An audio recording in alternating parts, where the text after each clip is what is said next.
Rusiya Azal təyyarəsinə görə təzminat ödəyəcək.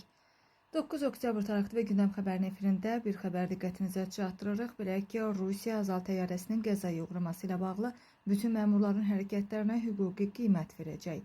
Bunu Rusiya prezidenti Vladimir Putin düşənbədə Azərbaycan prezidenti İlham Əliyevlə görüş zamanı bildirib.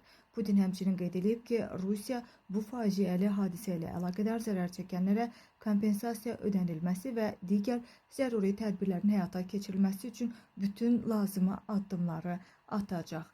Məlumat üçün qeyd edək ki, 25 dekabr 2024-cü ildə Azərbaycan Hava Yolları Aviaşirkətinin J28243 nömrəli Bakı-Grozny reysini yerinə yetirən Qusar Embraer E190 Air təyyarəsi Qazaxıstanın Aktau şəhərində 3 kilometr yaxınlığında qəza enişi edib və Xəzər dənizi üzərində sos siqnalı verdikdən sonra məcburi eniş etmək üçün Qazaxıstana istiqamətlənən təyyarə Aktau aeroportu yaxınlığında qəzaya uğrayıb. Faktla bağlı Azərbaycan, Qazaxıstan və Rusiyada cinayət işi açılıb. Qeyd edək ki, dekabrın 28-də hadisə ilə bağlı Vladimir Putin prezident İlham Əliyevə zəng eləyərək hadisənin Rusiyanın hava məkanında baş verməsinə görə üzrxahlıq etmişdi.